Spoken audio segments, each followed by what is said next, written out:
Halo sobat semua, selamat datang kembali di channel novel kita. Sebelum kita lanjutkan ceritanya ini, ayo jangan lupa subscribe, like, komen, share, dan nyalakan lonceng notifikasinya agar mendapatkan notifikasi video terbaru ketika Mimin upload videonya. Dr. Stranger Thomas Kin, bab 58. Justru aku ingin bertanya padamu. Setelah berbicara, Thomas Kin mendisinfeksi pisaunya sesuai dengan metode pengobatan barat, dan kemudian melakukan operasi. Pisau tajam ditusukkan dengan hanya meninggalkan luka sepanjang jari kelingking. Bisakah tumor diangkat dari lubang sekecil itu? Dilihat dari hasil scan, tumor pasien lebih kecil dari ukuran telur, jadi bagaimana cara mengeluarkannya dari lubang sekecil ini? Thomas Kin tidak menjelaskan, tetapi mengeluarkan tas jarum yang dia bawa, mengeluarkan jarum perak terpanjang dan paling tebal di dalamnya, dan menusuknya ke lubang bekas sayatan pisau. Ini berbeda dengan jarum perak, tebal dan panjang. Setelah ditusukkan dalam bekas sayatan, Thomas Kin memegang jarum perak dengan tangan kiri dan menjentikkannya dengan tangan kanan. Weng! Jarum perak berdengung. Ekstraktor. Ambil alat hisap, masukkan ke dalam lubang sayatan, dan hisap perlahan. Cairan hitam pekat tersedot keluar. Semua orang kaget. Ini tumor. Tumor dihancurkan oleh Thomas Kin dengan getaran jarum perak. Dalam operasi kanker, hal yang paling sulit adalah mengangkat tumor.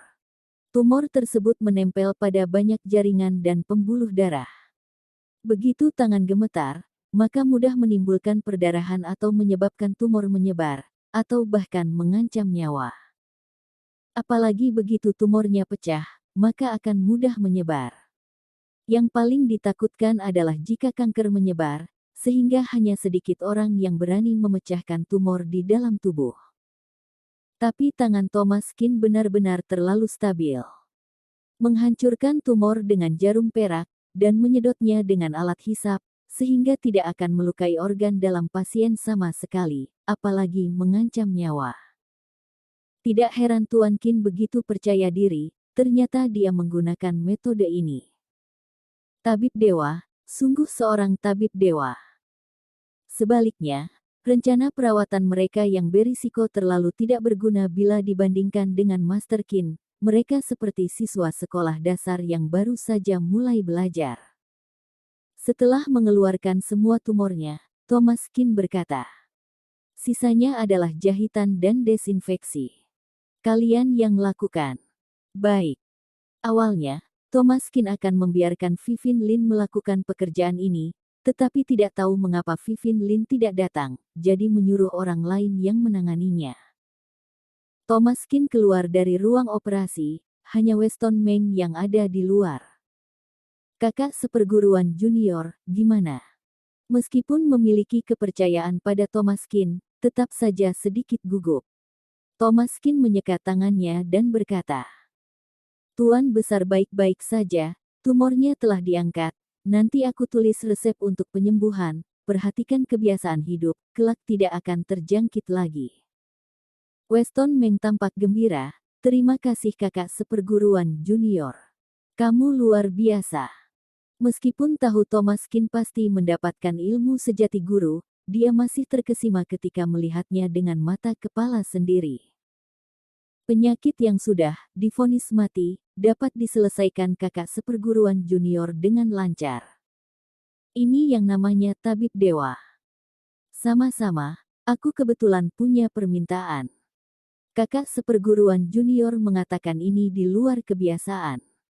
Sampaikan saja yang Anda inginkan, selama aku bisa melakukannya, tidak ada kata tidak. Begini, paman kedua aku, Hartanto Lin bekerja di perusahaan besar Meng. Baru-baru ini mendengar bahwa perusahaan besar Meng dan keluarga Tang ada kerjasama, sehingga paman kedua aku diskors. Weston Meng mengerutkan kening, "Ada kejadian ini. Aku akan memeriksanya nanti. Kakak seperguruan junior jangan khawatir, aku akan memberimu penjelasan." Keluarga Tang telah dilumpuhkan oleh Thomas Kin.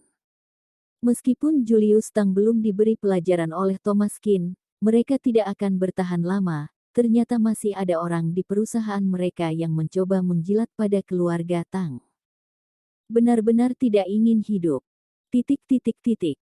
Thomas Kin keluar dari rumah sakit dan melihat Vivin Lin tampak murung di pintu. Kenapa kamu di sini? Vivin Lin kesal, kamu bertanya padaku. Aku yang ingin bertanya pada kamu. Bersambung.